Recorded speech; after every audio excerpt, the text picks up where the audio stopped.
Hi there, and welcome to this episode of the Everyday Millionaire Mindset Matters podcast, where I'm joined by my wife, Olympic mental performance coach, Steffany Hanlon-Francie. In these episodes, Steffi and I have a conversation about the different aspects of what we refer to as Mindset Matters, because we believe that for those who are awake, we are living in and through the most impactful time in history. Your view of the world is the filter for how you will experience the evolution and changing dynamics of it. Our intention is to provide you with ideas, nutritious food for thought, and some tools that you can use to help you in being your greatest self and living your best life. Listen in, enjoy. Steffany, welcome. We're on our way. We got the show going. Hey, hon. So, another great show lined up. You ready for this? Hey, how's your week been, by the way? My week?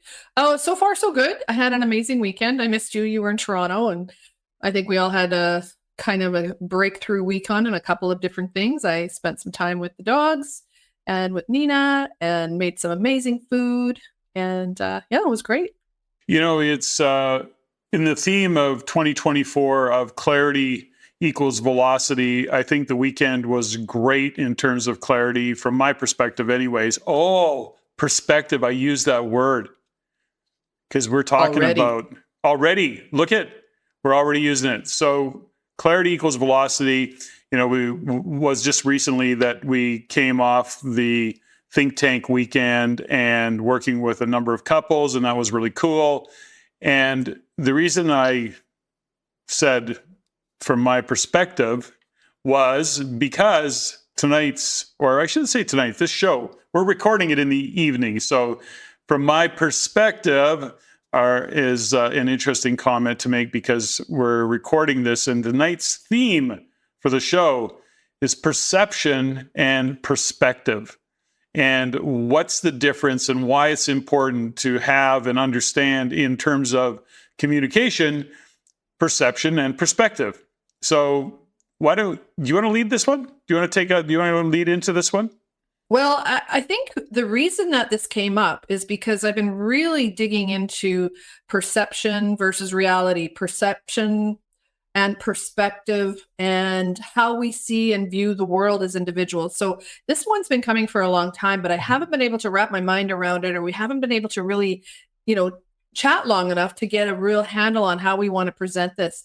So I don't mean present, but how we're going to unpack this. Well, it's interesting. Do I want to lead this? No. Okay, so let me take it. Oh, okay, I've got this. I'm going to lead it with you. We're going to have this conversation. Here's the challenge. We see it in coaching when we're working with individuals that there is a line between perception and perspective that most people don't understand. So what I want to do, and I think the way to go into this is with first off, let's give it a definition so that we understand perception versus perspective. Then we'll unpack it to say, well, what does that mean in terms of clarity and velocity? And what does that mean in terms of communication, particularly between couples? But it's in relationship period. It's with not just couples or a close relationship. It's a way that you can even actually deal with your team if you're in business, if you're dealing with not just your team, but a member of the team. So let's kind of start there. It's going to speak to a lot of things, but it's going to be fun to unpack this one. When we were just kind of riffing off it, it was also perspective and perception. So that was really interesting. So let's start with a definition, and I made some notes on the definition. So when we talk about perception, we're actually referring to the way our sensory information is interpreted and organized by the brain. It involves how we see, hear, taste, touch, smell the world around us. Again, sensory information. So perception is influenced by different factors such as our sensory abilities, our past experiences, our cultural background, very important, I think, in this conversation, and then emotions and expectations. It's essentially how we interpret the sensory data that we receive from our environment or from the environment. Now, is that pretty clear? So far, so good? Got it. Perspective, on the other hand, is referring to an individual's point of view or the way of seeing things. It's a mental framework or lens through which we interpret events, experiences, or information. Our perspective is shaped by various factors, including personal beliefs, values, attitudes, knowledge, cultural background, and experiences. But unlike perception, which focuses more on sensory input, perspective is broader and it encompasses the cognitive and the emotional filters through which we understand the world. So, in other words, to bring this all together, perception is about how we interpret sensory information, while perspective is about our individual viewpoints or our ways of understanding and interpreting the world based on our beliefs, experiences, and attitudes. Okay? It's all driven by perception, not perspective. Then we joked, it's like looking through a microscope versus a telescope. And then you chimed in with versus kaleidoscope, which I thought was pretty funny. So perspective, perception. Now, what does that all mean for us when we drill down on it and get into conversation about it? And how does it affect how we communicate? Well, I'm thinking more not just communicate, but how do we disagree? How do we argue? How do we get ourselves heard when we're so committed on so many levels to our perception that we can't hear another person's perspective or their perception of their perspective? So my question is, can we have a perception of our perspective or a perspective on our perception? Or do you think that takes a higher level of emotional immaturity? Well, I think it takes a lot of emotional maturity, to be honest with you, because we buy into our perception, that feeling, which is driven by emotion primarily, versus perspective. And this is where we can maybe break it down. I think a good example would be, why don't we use some of our own example, right? Like something. So let's go back to when we were younger and a young couple. We'd just gotten together. We were living together. We were hanging out, talking about marriage and doing all those things. You were working with the Oilers back then. And it was an interesting time because you were working with the Oilers. You were a female in a male world. You were working with young, athletic, rich men who were working with you as a young female skating coach. Now, if my perception was that you were hanging out with these hockey players and they were hitting on you because you were cool and athletic and you could skate and talk hockey I'm good looking. and shoot I a was puck. good looking. And good looking and shoot a puck. Anyways, if my perception was that was what was happening, that they were actually hitting on you, for example, that would have been a tough go. But because my perception didn't go that direction, my perspective was that you were actually there. They were clients. You were professional. You had created a context for the relationship with those players as they were just clients. So my perspective was that you were there in that capacity as a professional, treating them as clients, building a career, building a business, doing a great job, setting yourself apart from anybody else in the industry by being who you are and doing what you do.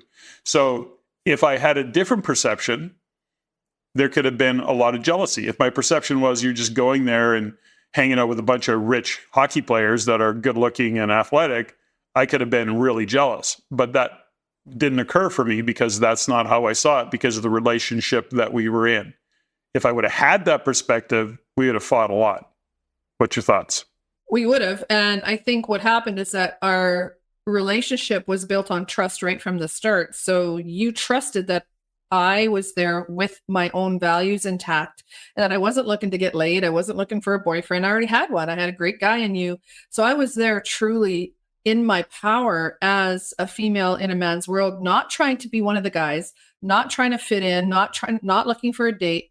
So I think because we had those conversations over time in how I could scale my business and how I could really learn how to use this experience to move my life forward, I needed to trust that, and I needed to trust myself, and I needed to trust you that you trusted me. So my perspective and your perspective aligned. So we didn't have any issues with jealousy back then. We didn't have any issues we didn't fight. The only thing that we fought was at training camp when sometimes I was so tired, I couldn't take care of myself. I was so exhausted, 16, 17, 18-hour days for 17 days in a row. I was exhausted. So I'd come home, and other than that, like, we didn't fight about it, but you found a way to hold space for me that was very, very kind and very respectful. But if we didn't have that level of trust, or you and I didn't have that level of self-awareness, as this was something that I was driven to do in terms of building my business, then we probably wouldn't have lasted during those times. Because I do know a lot of women in hockey, female skating coaches and other, that are there to hang with the guys, and are there to get a date, and are there to build their ego presence in the world. That was never drove me. And that's probably why we were able to really navigate that time, and why I was able to spend 14 years in the NHL, is because I had a strong partner. I had committed to my values, and my perception and your perception of what I was doing created the perspective for us that this was a business.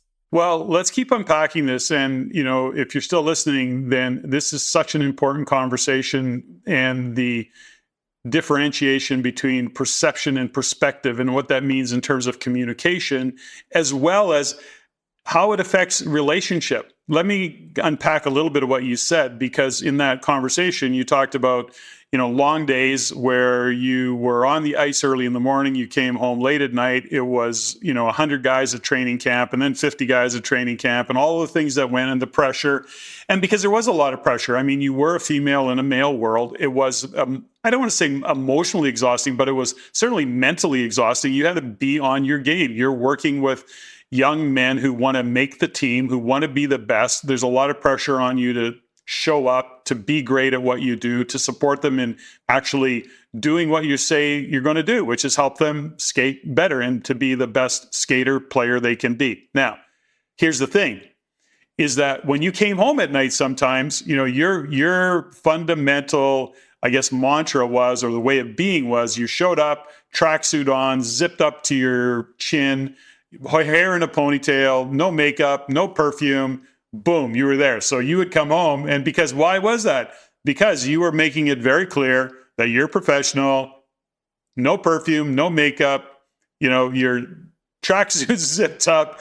You came home, and I'd give you a hug, and it was like, okay, I'm hugging a 2x4 or something, and I'm having to go, okay, sweetheart, I'm your husband, you're okay, right? So what does this all mean? You came home tired. Now, if I didn't have capacity and or empathy to understand, and a perspective, and shared a common perception, which was, okay, she's tired. So here's the thing. If you came home after a long day and you were tired, and I said, oh, hey, let's go hang out with some friends, and you're going, nah, I'm really tired, I don't want to really do that. If I'm not aligned with you, I could be taking it personally. I can go, okay, what? You just don't want to have fun with me? You don't want to go hang out with my friends too? Oh, sure, you hang out with the guys all day, but you don't want to come hang out with my friends. That could have been my perspective based on what was going on, which would then cause a disagreement, because your perspective and your way of looking at it is, I'm tired, I need to rest, I need to look after myself. Now, am I being clear on that, do you think, or have I gone offside? Is this a tough conversation? No, I think that this is important. And I think really based on our think tank couples weekend and other conversations we've had with couples, and this is why I think we have something to offer in this particular conversation, is that how many times, and I knew you also worked hard. You were running a business and going through a lot of stuff, including, breaking up with a partner, and, splitting the sheets and splitting the everything was crazy at that time. But the perspective that we had is that training camp was only 17 days. Mm-hmm. Right. And you trusted the fact that there was going to be a time where you were going to get me back. There was a long-term vision. There was a long-term trust and a commitment that, you supported what I needed to do in that time. And there was a time if I would have said, I just need to stay home. And it's not that I don't want to go out and hang out and go for dinner. It's just that I know this is going to has an end date. And if we can just get through this, I know that I'm going to do the best job that I can. And then when at the end of this, I'm going to be the best wife ever. And I'll be back to it. But we had that dance. We had that flow and that back and forth. And I felt like you supported me. Was it easy? No, because you're right. I did come home like a 2x4. Wade, our wellness coach, actually at one point would give me a massage or try to help me. And he says, "Oh my gosh, like we need to find the princess under the pucks. Like, where are you, girlfriend? Like, where are you?" But I built this wall around me, and that could have been a perception on your standpoint that I didn't love you, or I was shutting down, or I was just this horrible, hard bitch that just, but I had to protect myself. So, from a communication standpoint and from a trust and a self awareness standpoint, I don't know where we had that and how we got that at such a young age and such an early time in our relationship. But I think it's really important now, especially with what's going on in 2024 and beyond, where our people are being slammed into having a perception or being fed a perception, and their perspective on life is being shrunk or being minimized. So if we use our own story and say, okay, we weren't perfect and we still worked through our stuff and our shit and all the stuff, everything that was going on back then, but we didn't have to deal with some of the issues that are being imposed on people today. So I think understanding perspective and perception going forward and bringing that into our relationships and really giving people an entry point and maybe some tools to navigate what's going on is really going to be powerful. I just thought of something as we were working through this. We look at perception is very much more emotional than perspective, which is more intellectual, more mental. I'll use that. I don't want to simplify it too much, but I think it's such an important conversation. But here's where I want to go with this. We had done a couple of think tanks, and we had individuals that were coming to think tank, and then they would go home and they would have these conversations, but they were coming not as couples, but as individuals. So then they were coming home, they were doing this body of work. And so everything about their perception of how they viewed themselves and their perspective was starting to shift and to change. And so when they went home, they were having a difficult time articulating what they had learned and the experience that they had and what they were discovering about themselves. And so when we said, well, we want to do another think tank, what could that look like? How did it end up being pretty much a couples workshop? Was that everybody said, I want to bring my significant other to align in these conversations, because it's really hard to articulate this body of work, this kind of self-discovery, if you will, and understanding values. And really what it was their perspective and the perspective of their significant others, or their perception and perspectives, didn't align. Now, it wasn't argumentative. It wasn't a problem. It was like, well, I'm really excited, but I can't align with what you've got going on because I have a totally different perspective. You have shifted and I can't align with that. So the perception and the perspective didn't align.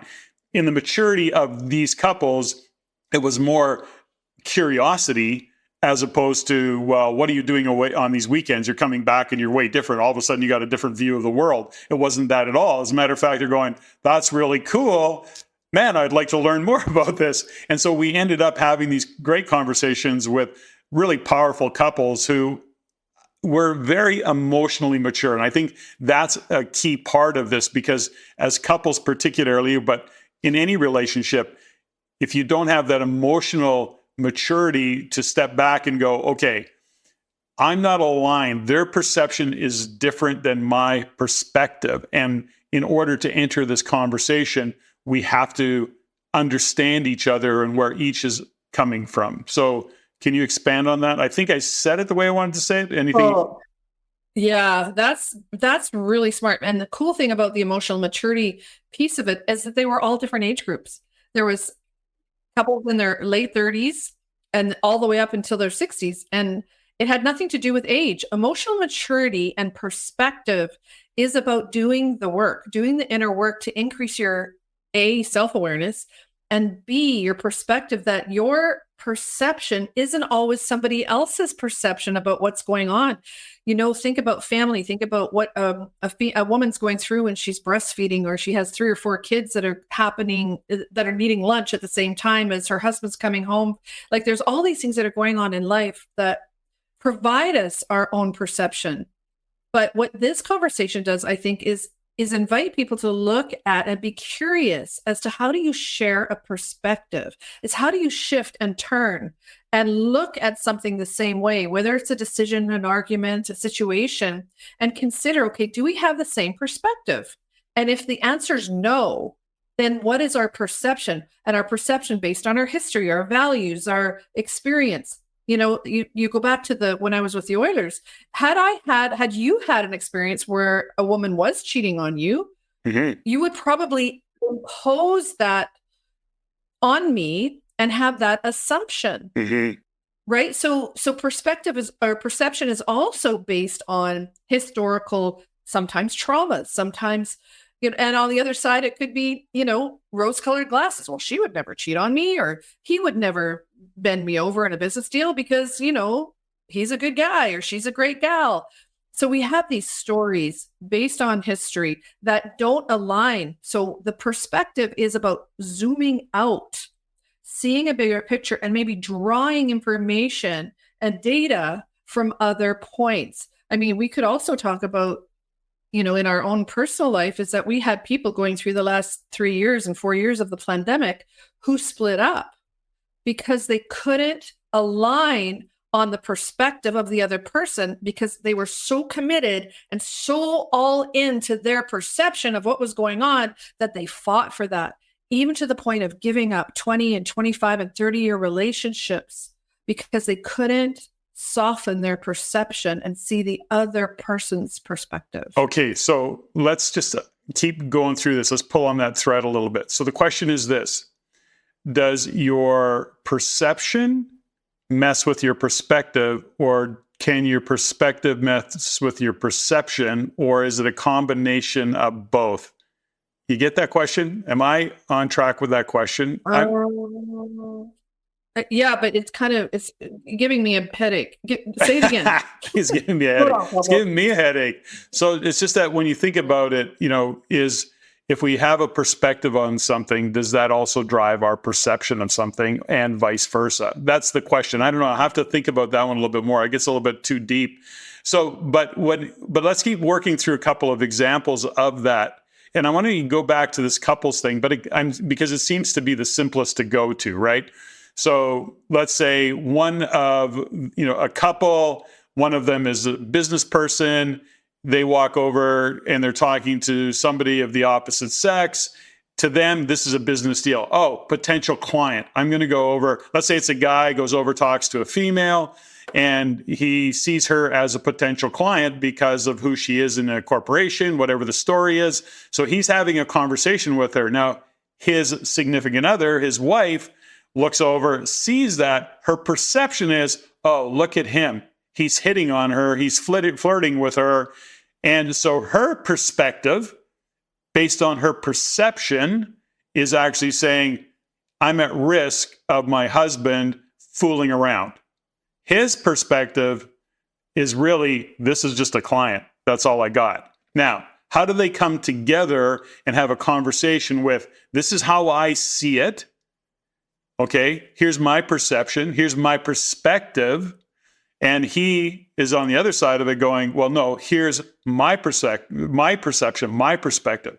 So if we don't come together and have a conversation and adjust to align on perspective, if your perspective is different than the perception and vice versa, they don't align, they're going to collide. They're going to clash. There's going to be a fight. Right. So think about intention. So for example, let's use that story. Partners, husband, wife, wife, doesn't really matter. They're in the car on the way to this function. He knows that in his mind, it's a networking function. She's going as, or he's going as the spouse or the partner. They walk in. If they don't have a powerful intention, but that this person's working, this person is going to work the room, this person's going to align and connect, and I'm going to do my best. I'm going to have a glass of wine, or I'm going to just, be the arm candy or whatever it is. You get to decide. I mean, I don't take that personally. I mean, sometimes you're my arm candy. This is not a gender conversation. So my point is that if you don't align on the intention going in, you will, no shadow of a doubt, is that you're going to impose your values on what you see your partner doing. So you could have the purest intentions, hun, going in, we're going to a networking event, you're going to work the room. And what I've seen it before at RAIN meetings, etc., is that you get lineups of women that want to talk to you because you are so great communicating with people about real estate and about coaching and about just really seeing people for who they are. And a lot of women in that regard are there by themselves if they're entrepreneurs or whatever, and they don't get seen by powerful women. If I was insecure in that situation and you're at the party or you're at the RAIN meeting and all this lineup of women are ready to talk to you, I could be super jealous thinking, oh my gosh, he's looking to get laid. He's looking to have an affair. But I don't have that insecurity. To me, we have an agreement that we are both in the same relationship. And when we go to an event or we go to a party and we're networking, and it's because A, we have something very important to bring to the world. And B, if we don't do that and support each other in those things, then how are we going to grow as a couple? So think about the drive home in that original situation. The woman in your story was getting jealous. The guy's like, I'm just talking to these people to potentially be clients or staff, etc. And on the way home, all they do is battle about their perception. And until one of them has the ability to go, you know what? The line I love is seek first to understand, then to be understood. So to look at each other and go, okay, what was your intention? What was your perspective? Because I see that your perception of me talking to these people as you were thinking that I was hitting on them. That in my perspective and my intention is not true. So how do you bring that together? Do you say you're wrong? Your perception is wrong? But if you don't have those seeds planted initially and you don't have that intention and you don't have that emotional maturity, our default is to go back to our historical, how we were raised, maybe some experiences that weren't so positive, maybe some historical trauma, or maybe, that guy's experience or her experience was her guy was always cheating on her. Mm-hmm. So it comes down to intention and communication. Communication is key in all of this, but I'm hoping that even this conversation, because, think about how challenging it's been for you and I to even kind of describe this, yet we live it and we've coached it, not in this context where we're breaking down perception and perspective. Having said that, when you think about one of my favorite phrases, which I've shared to nauseum, which is when you change the way you look at things, the things you look at change. But the connection to that is seek first to understand and then to be understood. Because in order to change the way we look at things, we have to step back from it. We have to look at it from the perspective or enter the conversation and understand the perception of the person of how they're viewing it. And if we can't do that, it's always going to be a collision. It's going to end up being an argument or a disagreement if you're trying to force your perspective on somebody else based on their perception. And that's where it gets a little kind of, I hope we're doing a good job of unpacking this, because to me, as much as we've talked about it and we understand it to the degree, I'm finding it quite challenging to explain it. So if you're listening, I hope that you send us a comment, do something, and let us know how this lands for you. But I think understanding perception and perspective is an interesting insight that we can gain in terms of improving communication. It may take the charge off of something when we initially see something a certain way, if we step back from it and understand that's our perception and our perspective is based on our perception. So we need to adjust our perception in order to gain perspective, I think, which means communication with the other person. But how do we do that? Let's just use, where I'm going to go, the last 4 years. Like, how devastating when you think about the perception of what mainstream media and what people were trying to impose on society. For example, I don't think it's just Canada. From what I've seen over the last little while, it's the entire world has been given a certain perspective as what they're supposed to believe. So based on your belief system, we have experienced friends and family who have fought so hard for their perceptions based on their perspective of how they were raised, to the point where they couldn't come to an agreement on anything because one was so pro this and one was so anti that. And there was no space, there was no room, there was no capacity for the bridge. How do we take this perception and perspective conversation and say, what if we would have known this before? What if we would have known the conversation of perspective versus perception and been able to help certain people and go, you know what? That's your perspective. This is your perception. What is true for you? And what are you hanging on to? What is your BS / your belief system that you're hanging on to so hard that you would be willing to destroy a relationship or walk away from a business because you are now believing one thing and the other person is believing another. So from perspective and perception, where does belief system live?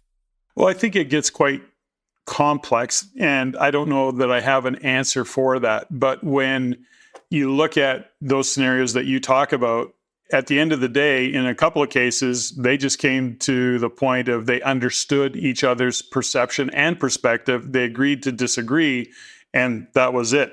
That drove the divisiveness and the polarity. And I think that we have to understand that you can have that alignment and still disagree. You can actually, okay, I understand your perception and your perspective now. Thank you for sharing that with me, and I don't align.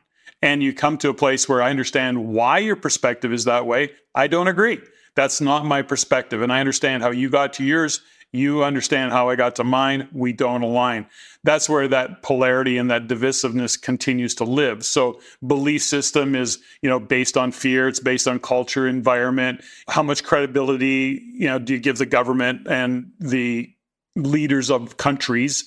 You have to then embrace that. So if your perception is being driven and your perspective is being driven by a belief system that has been drilled into you as a child growing up, that's just what it's going to be.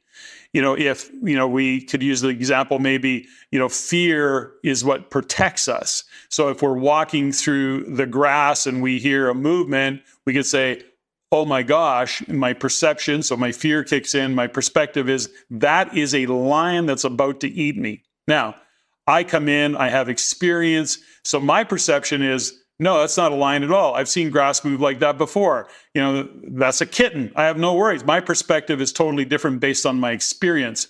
So I think that when you have that perception based on experience and or what you've been told and what you believe by maybe authorities in your life, could be parents, could be government, could be police, could be whatever the story is, some authority has given you this perspective, you tend to go down that path. Somebody with a different experience, different environment, different upbringing has a different perspective based on their experience. Until you can step back from that and align and kind of come to some understanding of where those perspectives come from, you're going to fight. You're going to collide. They're not going to align. You're not going to agree. I think from my perspective, these are really great tools. And as complicated as it maybe sounds, I have no idea how this is going to land. But I think it's really worth considering that when you aren't aligned with somebody, that you consider that their perspective is being driven by perception. And you on the other side. Right. So their perspective of what they're bringing, what they're defending, what they're standing for is based on perception. Yes. And vice versa. So when we're looking at arguments, we're looking at courageous conversations, we're coaching people through alignment versus agreement. It still has to be grounded in a mutual respect and a mutual love and a mutual understanding of common goals, common vision, common values. I think where some of the breakdown I've seen over the last 3 years, 4 years, is that the perception, if you don't have the maturity to say, can we look at it from another angle? That's perspective. Let's look at this differently. Let's get some input. Let's get some coaching. Let's get somebody from an outside perspective on our perception of what's going on. And to me, if you're committed to the outcome, you're committed to the marriage, to the business, to whatever it is, in a way that you're willing, or what the last 3-4 years has done is shined a light on where perception has become reality. And we've been forced into looking and changing our perception without having a perspective of the outside, about looking at both sides, about critical thinking, about understand cognitive dissonance and distortions. And that all has gotten really squished over the last little while. And what I would like us to consider is to use the term, if you're in an if you're in an argument with somebody you love and that you're committed to really working through to the outcome, is one of the lines that you've really been, great at teaching me is, I would invite you to consider. Well, I think yes, I'd invite you to consider. Now, here's something else that we've talked about many times, and it's a values conversation. And I'm not trying to take this off the rails at all, because when we often will say, when you're communicating with somebody else, you need to enter the conversation where they are, not where you are. And when you have a different set of values, or when you're in a conversation, if you're in a negotiation, if you're in a conversation with somebody for the first time, you start to unpack and you start to understand through that conversation what their values are. But you also start to understand what their perception is and their perspective. So what's their view of the world? So when you start to use this as a tool of communication with anybody, you can start to understand that as you're listening, entering the conversation where they are, values-based, but also perception and perspective-based, so that you are seeking first to understand. You are, in fact, being curious. You're not trying to force your values, your perception, or your perspective on anybody. So when you get into that discussion, when you can actually hear where that person's coming from, then you can start to enter the conversation where they are, not where you are. And that gives you the upper hand of understanding. I think in any strong conversation, in any negotiation, or in any capacity where you need to communicate, where, for example, if you're a salesperson, can you actually enter the conversation where they are, based on their values, based on their perspective and perception? I think that gives you I don't know, I want to call it an upper hand, but I think it just makes you a great leader to be able to have those conversations. So that's how I would kind of come to wind this podcast down. Oh, that's good. And you know what? As much as this has really stretched my brain, I've really appreciated it, because I think that this conversation is one that will really support whether communication between partners, couples, families, to see each other's perception in a way that it's not personal. It's not an attack against your perception. And if we're just fighting perception, then we don't have the ability to step back and go, I'd invite you to consider. Because as a leader, whether it's in a family or a business, to your point, to enter where they're at. I remember just a quick story. 10, 12, 15 years ago, we were at our store ProSkate in Edmonton, and we had a young guy who was from a family that didn't have a lot of money growing up, and they always had used skates and all this stuff. So every time a client would come into ProSkate, he would try to actually downsell them. And I couldn't figure out what that was about. It's not that we were trying to upsell. I mean, we were selling performance. We weren't really selling skates. We wanted the people to have whatever they wanted at for the best performance. And I couldn't figure out what he was doing. And I think we talked about it. And I said, you know what I'm thinking is that he never really had the money or the support to buy the best skate for his performance. So he's selling that. He's trying to tell people, you don't have to spend this kind of money on this skate. You could get it cheaper. And I realized that even in a sales capacity, or even in when we're having communication or we're having conversations with people, is that we're still communicating in our own values. So he was communicating in his values, and somebody could have come in, the richest guy in town would come in and he would downsell them. And the guy's like, why wouldn't you give me the best skate for my ability? Because he was so committed to getting someone a deal that he didn't see that the value was about performance. Mm-hmm. So in a business sense, obviously we had a conflict, and he didn't stay very much longer than when we shined a light on that. But ultimately it was a really huge eye-opener for me, is that if I'm only going to communicate with people and give them my perspective in my values, then the relationship can't evolve. 100%. And I think there's a couple things that, in this world that we live in right now, which is so messed up, so confusing. uncertain, divisive, polarizing. It's all of those things. And although we're not seeing it on mainstream media, you would have to be blind not to see what's going on in the world. And that's fine.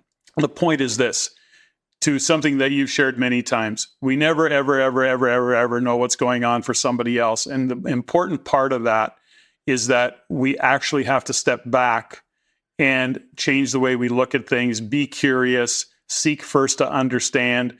And that's hard because we can get emotionally charged quite quickly.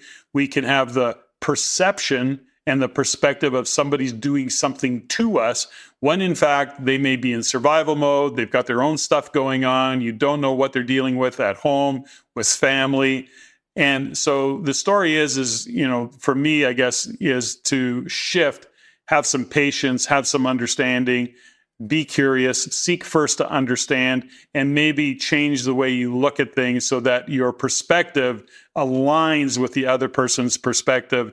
Therefore, you can start to communicate and be more productive in whatever relationship you're trying to build or improve on.